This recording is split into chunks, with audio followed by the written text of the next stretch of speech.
Je sais que je suis pas, pour prendre la comparaison de la magie, je suis pas le Harry Potter. Donc, j'ai pas cette fibre entrepreneuriale. Je suis plutôt Ron Weasley qui va accompagner Harry Potter. Et c'est ce qu'on essaie de faire avec les entrepreneurs, donc de leur donner les outils, les bagages magiques pour qu'eux puissent aller créer cet instant de beauté. Je pense que le meilleur moyen de se constituer un réseau, c'est d'essayer de trouver comment rendre service aux personnes qu'on connaît. Parce que la communauté est clé, parce que l'entraide nous possède, on a décidé de mettre en lumière tous ces visionnaires. Bienvenue dans le podcast Build a City for Good de Daphne. Bonjour à tous, on est ravis de vous retrouver pour ce nouvel épisode du podcast Build a City for Good. Autour de la table, il y a Pell. Hello Pell.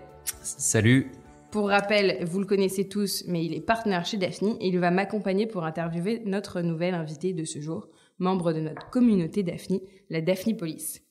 On se concentre donc sur cette fameuse invitée. Son parcours d'excellence l'a menée à vivre des expériences pro aussi bien en Angleterre qu'en Afrique du Sud, qu'au Luxembourg ou encore en Suisse. Mais assez de suspense, je lui laisse la parole. Hello Fatou. Bonjour. Bonjour Fatou. Hello. Comment vas-tu ? Est-ce que tu es bien installée ? Très très bien, j'ai ce qu'il faut. De l'eau, un bon siège, l'environnement Daphne qui donne le punch. Et good vibes. Tu nous viens tout droit de Suisse ? Correct, j'arrive de Zurich, où j'habite depuis presque 8 ans. C'est la ville où j'ai le plus vécu, en fait. Et c'est un secret très bien gardé, parce qu'il y a beaucoup de choses qui s'y passent, mais on ne sait pas. Et quelles sont les autres villes alors où tu as vécu ? Alors, dans l'ordre, je suis née au Sénégal, donc Dakar. Ensuite, je suis arrivée à Paris quand j'avais 17 ans. Ensuite, Calgary, au Canada. T'as vécu à Calgary ? Je l'avais pas celle-là. Ouais, il faisait très très très froid, mais j'étais tellement contente, j'ai pu faire mon premier Snow Angel. Et j'ai appris à skier.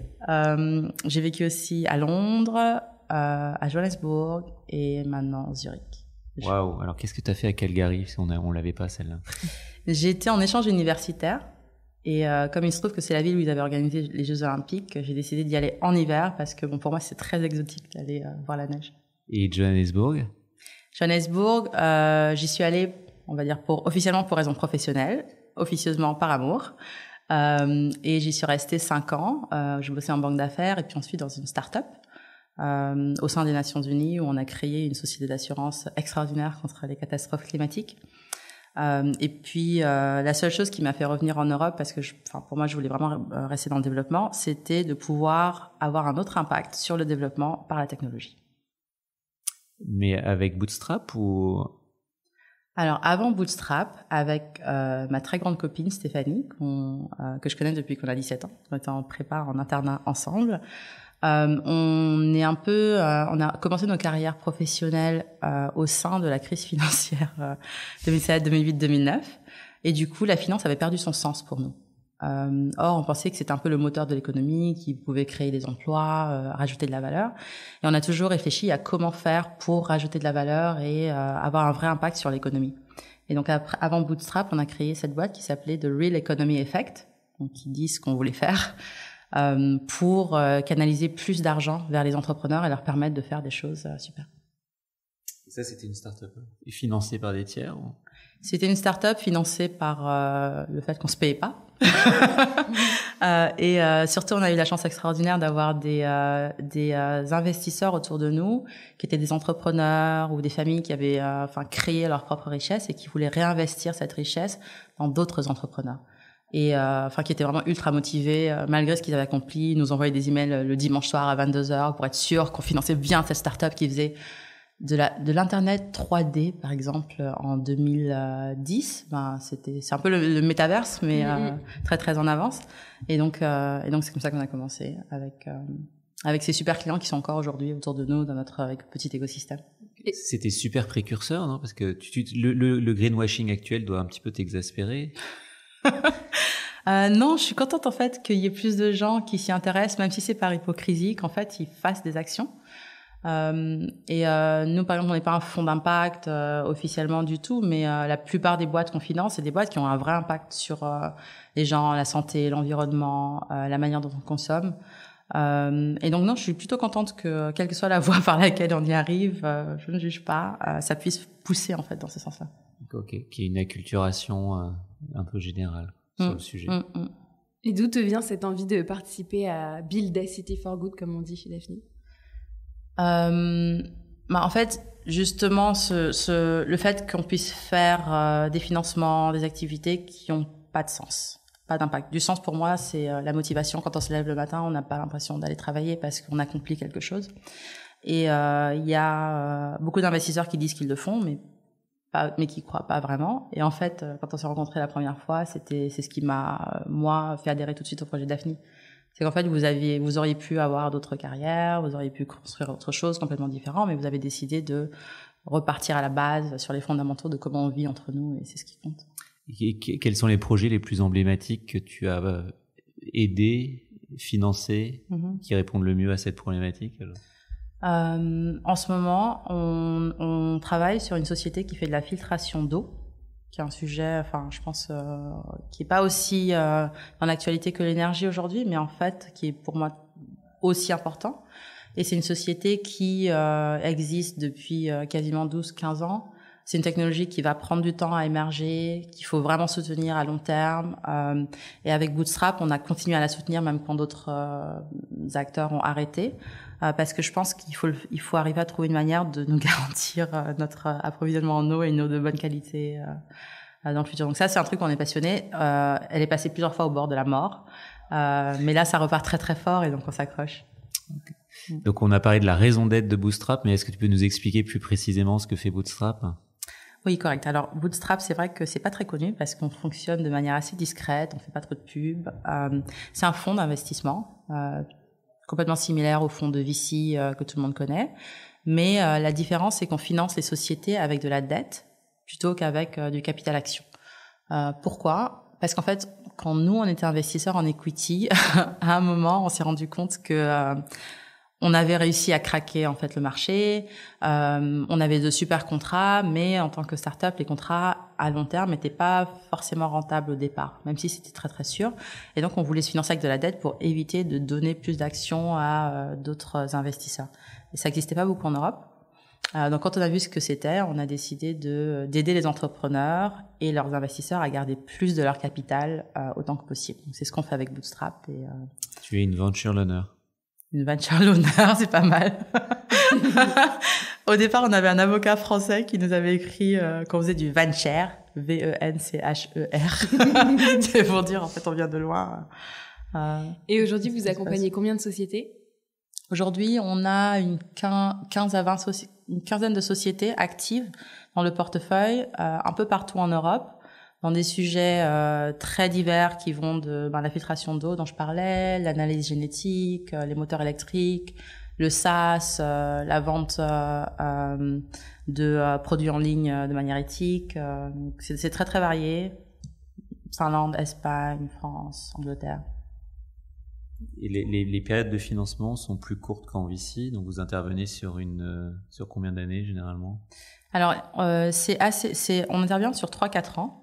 Il faut vraiment le voir un peu comme comparé à un prêt immobilier. En fait, on va prêter un certain montant, l'entrepreneur va le rembourser tous les mois pendant la durée du prêt.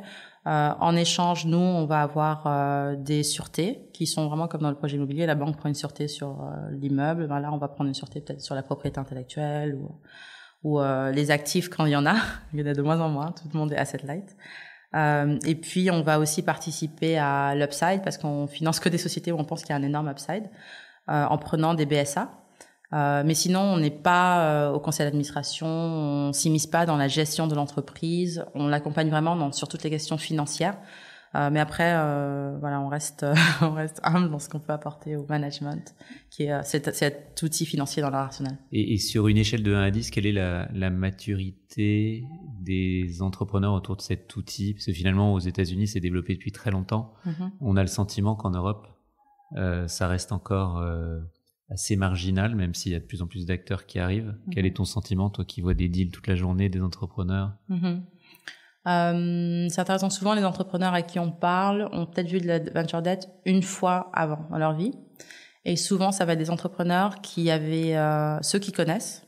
On va dire qu'il y en a peut-être 10 à 20% qui connaissent. Ceux qui connaissent, c'est parce qu'ils avaient fait une boîte avant avec une belle sortie, je sais pas, 1 milliard, et qui sont sortis avec 20 millions dans la poche en s'étant fait complètement diluer. Et se disent, ma prochaine fois, je vais mettre de la venture debt pour éviter de me faire diluer. Donc ça, c'est pour les entrepreneurs. Les VC connaissent un peu mieux parce que ils voient ce qui se passe sur le marché américain.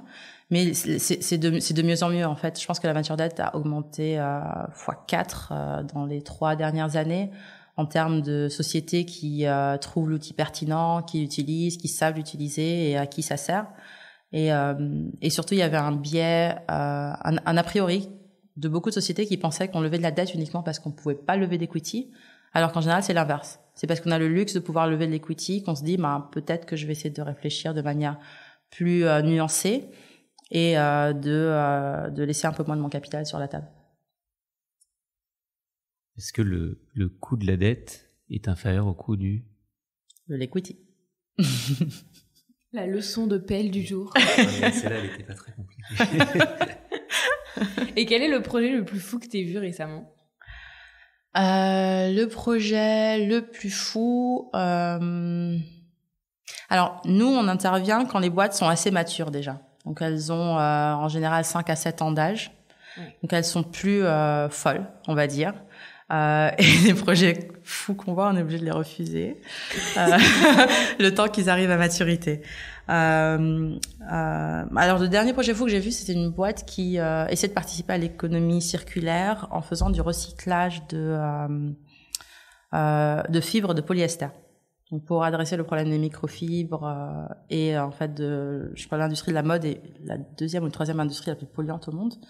Donc c'est une boîte qui est Silicon Valley, mais des fondateurs européens et qui veulent faire ce qui se passait dans le PET recyclé, mais avec les fibres de polyester. C'est un gros challenge, parce que même le PET recyclé, on n'y est pas encore.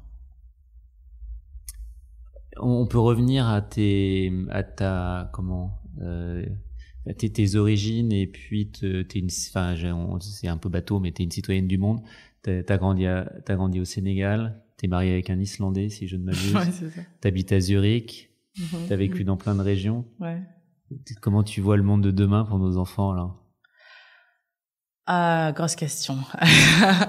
En fait, l'explication de mon parcours un peu partout dans le monde, c'est que quand j'étais petite, mon rêve, c'était d'aller au Pérou voir le Machu Picchu. Donc, t'y es allée ou pas? Ouais. Ça, c'est une bonne nouvelle. Mon deuxième rêve, c'était d'être astronaute. J'y suis pas allée. T'as SpaceX qui te... Ta vie n'est pas finie. Non, ma vie n'est pas finie. Peut-être que il y en a qui sont allés à 80 ans, donc peut-être. Et en fait, je me suis toujours vue comme justement, en voyant le monde sans limite. Donc la limite, la Terre, c'est même pas une limite. On peut aller plus loin que ça. Et je pense parce que j'avais des racines hyper solides. Donc, on parle souvent du problème des minorités en Europe. Moi, je me considère pas du tout comme une minorité parce que j'ai grandi dans la majorité. Donc, c'est un peu une ambivalence qui, je pense, est un bon principe pour voir comment évoluer dans un monde où on va tous venir de partout, on va avoir des origines et des parcours divers, et il faut pouvoir en fait avoir une identité assez claire pour pouvoir justement être ouvert aux autres et ne pas avoir de préjugés. C'est quand on a peur de l'autre et quand on est pas très sûr de soi, quand on va plutôt se tourner vers des comportements de rejet, etc.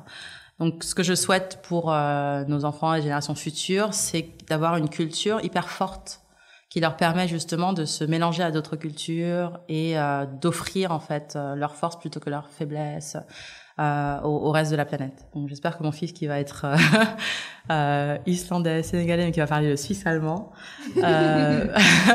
va être assez solide pour pouvoir se dire, c'est pas grave, je vais aller au Japon et il y a absolument aucun problème parce que on est tous humains. Vous avez pas eu l'expression du visage de Fatou quand elle a dit que son fils allait parler suisse-allemand. Mais bon. On aimerait avoir la vidéo. Non, mais ça, il faut l'enlever. Je suis en train d'apprendre le suisse-allemand, c'est très dur. Mais tu m'as dit tout à l'heure que tu parlais 4-5 langues. Oui, alors l'allemand, c'est la dernière et c'est la plus difficile pour moi à apprendre. C'est vraiment très, très dur. Et donc là, t'es en Suisse et c'est quoi la prochaine étape? Tu te vois bouger encore ou?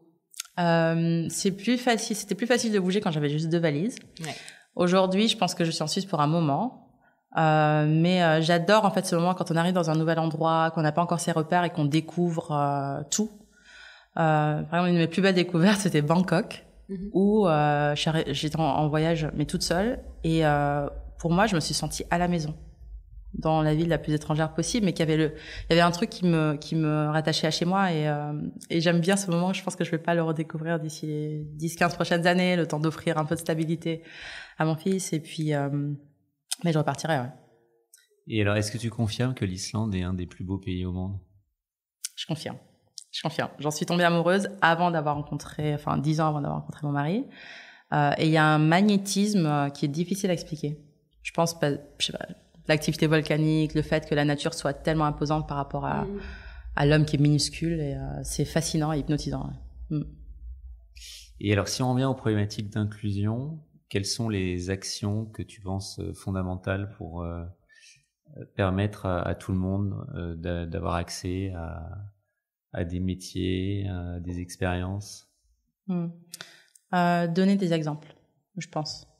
Parce qu'en fait, on est très limité par notre imagination et le monde dans lequel on évolue. Donc, par exemple, moi, j'aurais jamais pensé aller faire une prépa si mes parents avaient pas déjà fait une prépa, si je connaissais pas d'autres personnes qui avaient fait une prépa avant. Et je pense qu'il faut donc aller s'exposer à des personnes qui sont complètement étrangères à notre environnement pour leur montrer que c'est possible. Et donner la chance à des personnes dont peut-être les horizons sont un peu plus fermés de rentrer dans ces environnements-là, parce que ça va leur ouvrir les horizons, mais ça va aussi permettre je donne un exemple dans le monde du VC, si on prend un jeune des cités qui vient bosser dans le monde du VC, ceux qui sont dans le VC vont aussi commencer à se poser des questions sur la manière dont eux voient le monde, qui est assez unique, et peut-être s'ouvrir à d'autres manières de voir le monde. Donc il y a des bénéfices dans les deux sens. Je pense que être conscient de nos préjugés, de nos a priori, de nos biais, c'est vraiment la première étape. Et c'est une dimension que tu intègres dans tes recrutements pour Bootstrap? Oui, alors pour Bootstrap, on a la chance de travailler avec un chasseur de tête dans la politique et la diversité. Tu peux donner le nom ou pas? Ça peut servir à tout le monde ou... Stuart, je sais plus c'est quoi le nom de sa boîte, mais on pourra peut-être le mettre dans les ressources du podcast. Il était dans un gros cabinet, il a quitté ce cabinet pour monter une boîte où en fait il va chercher des profils différents. Et si on fait pas l'effort, on voit les mêmes types de profils, mais quand on va chercher, on trouve des gens complètement différents de nos profils habituels. Donc c'est vraiment. Mais je vois que beaucoup de gens font de plus en plus cet effort d'élargir le filet. Alors on a parlé de ton mari, ton fils, on n'a pas parlé de ton associé. Stéphanie. Le duo. Ouais, le duo, avec qui on a de gros fous rires la plupart du temps. Avec Stéphanie, on se connaît, j'ai l'habitude de dire depuis qu'on est bébé. En fait, on se connaît depuis la prépa. Depuis la prépa, donc avant d'être devenu ce qu'on est adulte. Et je sais pas si vous avez la même expérience, mais les amitiés qu'on a très très jeunes sont très différentes de celles qu'on fait adultes, parce que avant qu'on ait mis les différentes couches de vernis par-dessus, il y a un peu le cœur nucléaire de ce qu'on est. Et ça permet d'avoir des relations beaucoup plus approfondies. Et dans le boulot, c'est très très bénéfique. On peut faire des meetings où on rencontre des entrepreneurs ou des fonds. Et en sortant du meeting, on n'a pas besoin de se dire ce qu'on a pensé de la réunion. On arrive à se parler assez facilement. Et on est très complémentaires. Stéphanie est française. Son père est de Guadeloupe et sa mère est allemande, franco-allemande. Donc aussi un beau mix. Elle habite à Londres, malheureusement pour elle. Je pense que non, Londres c'est vraiment génial. On a toutes les deux vécu justement ensemble dans une énorme maison qu'on partageait à l'époque. Ça fait la mansion où on organisait des soirées géniales. Mais une grosse partie du marché à Londres. Donc Stéphanie est partie ouvrir Londres et là-bas avec son mari qui est aussi dans la fintech. Et votre amitié, elle a jamais pâti du fait de travailler ensemble? Non. Alors, ce qui est intéressant, c'est qu'on était très consciente de ce risque et qu'au début de notre histoire avec The Real Economy, on s'est posé des périodes successives de 6 mois. En gros, comme dans une relation amoureuse, on se dit, on va faire un peu de dating pendant 6 mois, mais il faut que ce soit assez long pour qu'on soit engagé dans ce processus et qu'on ne lâche pas l'affaire au premier problème. Mais si dans 6 mois, on se rend compte que la relation business endommage la relation d'amitié, on arrête le business parce que l'amitié est plus importante. Et au bout de du deuxième essai, on s'est dit bon, c'est bon, on peut arrêter le dating et on se marie et voilà. Et on est associés donc depuis 2011. En fait, on s'est quasiment jamais quittés, sauf quand moi j'étais en Afrique du Sud et elle en Suisse. Ok. Et si on revient un peu sur ton parcours quand tu étais adolescente, donc tu es arrivée à Paris pour la prépa quand tu avais 18 ans, c'est ça? Et ensuite tu es rentrée à HEC?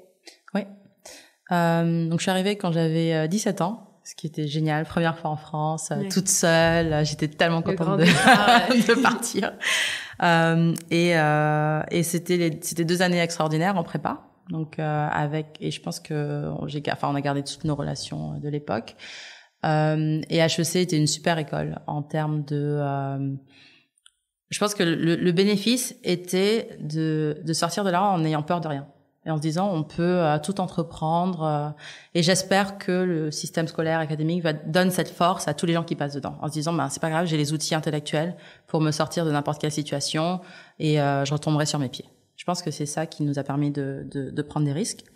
Et en sortant de là, j'avais comme but de faire une carrière en banque d'affaires. Je me voyais déjà managing director et de passer ma vie dedans. Mes 2 parents sont profs, tous les 2 d'université. Mon père est prof de philo, donc c'est vraiment dans le domaine de la théorie pure. Ma mère de littérature, très très beau, mais en fait rien de lié à l'économie. Et donc j'ai jamais vu l'entrepreneuriat comme une possibilité dans mon parcours professionnel. Seulement j'avais un ami qui était très inspiré, très entrepreneurial. Je pensais qu'il était complètement fou de prendre autant de risques. Et ce qui était magnifique, c'est qu'à chaque fois que je le voyais, il avait une idée. Il me disait, Fatou, je pense qu'il faut que ce soit de telle manière, on va construire ce truc-là. Et dans 1 mois, voilà comment ça va être. Et dans 1 mois, on arrivait et ça existait, c'était tangible. Il y avait des gens autour, il y avait du trafic, il y avait une création en fait. Et moi, c'est cette magie qui m'a fait tomber dans la soupe en fait, d'essayer de financer l'entrepreneuriat. Je sais que je suis pas, pour prendre la comparaison de la magie, je suis pas le Harry Potter. Donc j'ai pas cette fibre entrepreneuriale. Je suis plutôt Ron Weasley qui va accompagner Harry Potter. Une belle image. Et c'est ce qu'on essaie de faire avec les entrepreneurs, donc de leur donner les outils, les bagages magiques pour que eux puissent aller créer cet instant de beauté. Ouais. Bootstrap, c'est un projet entrepreneurial au fond. Oui. Alors c'est vrai que c'est un projet entrepreneurial et moi je le vois pas comme la même prise de risque que les entreprises qu'on finance, même si c'est vrai que ça a été le cas. Et ça revient à ma citation préférée. They didn't know it was impossible, so they went and did it. Et pour nous, ça a jamais été ce que je vois par exemple les entrepreneurs faire. Ça a toujours été une évidence de se dire bon oui, on va prendre le risque, on va mettre ça en place. Si ça marche pas, on trouvera autre chose. Voilà. Mais c'est vrai qu'on reste très entrepreneurial dans la manière dont on fonctionne. Et t'as jamais été tenté de devenir ce Harry du coup, de passer de l'autre côté, de plus être Ron? Non, je pense que Bootstrap c'est pas mal pour le moment. C'est-à-dire que c'est ce qui me garde éveillée la nuit, c'est la boîte, les gens qu'on a dans l'équipe qui sont géniaux tous. Donc je vois ce côté. On est une dizaine. Okay. Et vous gérez? On a au total environ 250 millions d'euros. D'accord. Et moi, j'avais une question que je ne retrouve plus, donc ça faudra le couper. On coupera. Ou on laissera. Et qui était plutôt bien pourtant. Allez-y, je sais plus ce que je voulais dire. On a fait pas mal le tour de ta vie finalement, de ta vie, de ton œuvre, comme tu dis, Peg. Je sais pas quelle a été ton expérience préférée à l'étranger pour nos auditeurs qui aiment bien voyager. Ok, c'est cliché, mais Bali. C'était un voyage, t'as pas vécu à Bali? J'ai pas vécu à Bali. Ok. Mais j'ai une de mes très très bonnes amies qui est indonésienne et donc qui avait une maison à Bali et donc j'ai visité avec quelqu'un qui était du pays en me disant tout le monde dit que c'est génial, c'est magique, c'est du blabla et en fait quand on y va, on peut pas s'empêcher d'être pris par cette magie et cette spiritualité qui est dans l'île. Donc ça c'était vraiment un voyage où j'ai envie d'y retourner tout le temps. Et je change complètement de sujet, mais tu es probablement une des VC investisseuses européennes qui a le réseau le plus fourni d'un point de vue pan-européen. Comment tu as fait pour constituer ce réseau, pour expliquer aux plus jeunes qui rejoignent des équipes comme les nôtres comment ils peuvent faire pour avoir cette profondeur de réseau qui est hyper importante, notamment pour sourcer des bons deals et être identifié dans l'écosystème. Parce qu'en fait, on s'est connus à Slush, et je pense que Slush, tu connais à peu près tout le monde. Donc, comme il y a entre 5000 et 10 000 participants par an. Je connais pas les 5000 personnes de Slush, mais en fait, je pense que la meilleure manière de... À l'époque où on y allait, à la grande époque où il y avait encore peu de monde. Ouais, c'est vrai. Ils ont resserré maintenant, c'est un peu mieux. Je pense que le meilleur moyen de se constituer un réseau, c'est d'essayer de trouver comment rendre service aux personnes qu'on connaît. Quand un entrepreneur me dit alors j'ai ce souci, on a besoin de trouver quelqu'un qui connaît, qui a été B2B vendeur en B2B SaaS pour les grands comptes, etc. L'effort de recherche de trouver cette personne qui va lui rendre service fait qu'on va rencontrer d'autres personnes sur le chemin avec des connaissances annexes ou pas, mais en fait ça élargit le réseau de manière concrète et avec en fait, c'est du contenu. Alors pour ce que tu dis, c'est l'altruisme qui permet de bâtir ce réseau hyper profond. Correct. Et je pense que il faut donner avant de vouloir recevoir, parce que souvent les gens veulent construire un réseau en se disant qu'est-ce que ça va m'apporter, mais j'ai juste remarqué que plus on essaie de le faire pour le compte d'autres, déjà je suis beaucoup plus motivée à trouver des ressources pour les autres que pour moi, et après vice versa, c'est beaucoup plus nourri. Et sur le même sujet, tu me parlais tout à l'heure de ton combat qui était un peu d'aider les jeunes à s'insérer en Europe. Tu peux nous en dire deux mots? Ça revient en fait que quand j'étais au lycée, mon rêve c'était d'aller travailler chez Standard & Poor's en Sovereign Credit. Truc complètement à l'ouest. Parce que j'avais rencontré quelqu'un lors d'un événement professionnel pour des lycéens qui me disait qu'il travaillait dans ça et que du coup, il pouvait aller dans n'importe quel pays, rencontrer les dirigeants pour comprendre le contexte politique, le contexte économique, social, etc. Et je savais même pas que ça existait comme métier. Donc, c'est par ça que j'ai commencé et que finalement, je suis arrivée à l'entrepreneuriat. Et si j'avais pas rencontré cette personne, je serais pas là aujourd'hui. Et c'est pour ça que je pense qu'en fait... ce sur quoi je me concentre en ce moment, et je pense que dans le temps limité que j'ai, je peux apporter une valeur, c'est de montrer aux jeunes, notamment le passage du lycée aux études supérieures et ensuite à la vie professionnelle, les différents horizons possibles auxquels ils auraient jamais pensé et dans lesquels ils pourraient être excellents. Et donc de les mettre en rapport avec des professionnels, des gens qui pensent complètement inaccessibles, ils n'arrivent même pas à envisager ou imaginer comment ils mènent leur activité professionnelle. Et souvent de là, ça leur ouvre énormément l'esprit. Aujourd'hui, l'information est beaucoup plus accessible, donc c'est un peu moins une problématique, mais ça reste hallucinant le nombre de gens qui ont aucune idée de ce qu'ils pourraient faire et le potentiel qu'ils ont. Et donc concrètement, tu es intervenante dans des formations? Concrètement, je suis intervenante au sein d'associations. Okay.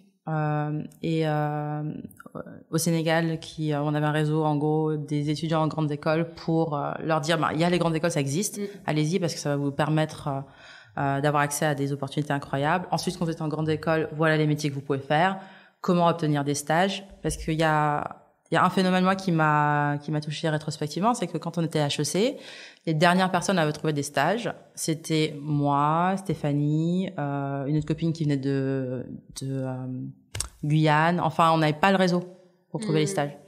Et donc il y a vraiment, même en ayant un diplôme HEC. Okay. Et donc je pense que c'est ce petit push là qu'il faut que j'arrive à donner. Pareil, je suis impliquée au sein d'un réseau en Finlande, avec le gouvernement finlandais. T'es partout. Qui veut, grâce à un ami gambien, donc, qui en fait cherche à ouvrir les marchés européens aux entreprises africaines. Et donc, on se réunit tous les mois, on trouve des entreprises africaines qui aimeraient faire venir leurs produits en Europe, de manière complètement commerciale. C'est pas subventionné, c'est pas du tout une offre de bienfaisance, mais juste d'avoir les accès, les contacts et les opportunités commerciales. Bravo et merci pour ce que tu fais pour eux. J'espère que ça peut aider un tout petit peu. Est-ce qu'on a d'autres choses à se dire? Pas spécialement. On a tout vu ou pas? Ouais, non, on a tout vu.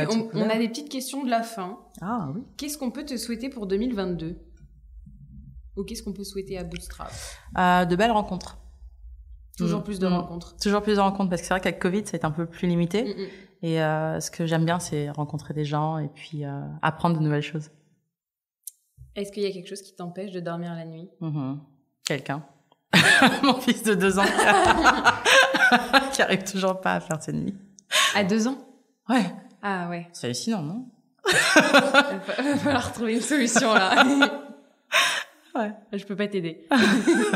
moi, je vais t'aider. Moi, j'ai fait jusqu'à 12 mois et puis après, je vais te donner le tips qui lui a permis de dormir à 12 mois. On en parle après. Parce que ça va aller de tous les podcasts du monde. C'est un secret. Enfin, en 2 mots, il faut expliquer à son enfant la raison pour laquelle il faut qu'il dorme. Ah, il faut le traiter comme une personne. Exactement. Ouais. Enfin, en tout cas, moi, c'est ce que j'ai fait. Ça a marché. Ok. Ça va peut-être changer ta vie, là. Oh mon Dieu, ce soir. Très bien fait de venir. Oh ouais. Et Ton rêve le plus fou, c'est ça, hein? Ouais. Tu nous as parlé de tes rêves d'astronaute, peut-être que tu en as d'autres. Développer l'Afrique. Je sais pas si vous avez vu, il y a une série de coups d'État en Afrique en ce moment. Ouais. Et on dirait qu'on retourne dans les années 80-90 en fait, où la démocratie recule. C'est l'Afrique de l'Ouest en particulier. Ma mère est du Burkina. Ça s'est passé avant-hier, il y a 2 jours. Et le Sénégal a jamais eu de coup d'État encore, mais c'est impossible qu'avec toute la région qui s'enflamme, on soit pas touché. Donc c'est ma plus grande erreur en ce moment que. Voilà. Et pour finir sur une note un peu positive, est-ce que tu as un restaurant à nous conseiller, que ce soit en Islande, en Suisse, en Afrique du Sud, au Sénégal? On adore les bonnes adresses chez Daphni, on adore manger. Ok, c'est à Lisbonne. C'est un resto qui s'appelle Cervejeria Ramiro. Ok. Et à chaque fois que je vais au Sénégal, j'essaie de passer par Lisbonne avec l'espoir fou que TAP Portugal annule mon vol. Ma correspondance, c'est que je sois bloquée à Lisbonne pour pouvoir y aller. Mais ils servent quoi dans ce restaurant? Des fruits de mer. Ok, du poisson et des fruits de mer. C'est dingue que ça, que t'as envie de rater ton ami. Et si j'arrive à mon mari de rater sa correspondance et de me dire j'ai raté la correspondance, demain je vais à Cervejeria. C'est hyper drôle. Okay. C'est que du poisson frais, des crustacés frais, et ils les font griller, c'est genre top. Ok, on a noté. Merci beaucoup, Fatou. De rien. Merci, Fatou. Merci à très vous. Vite et merci aux auditeurs. Merci. À bientôt.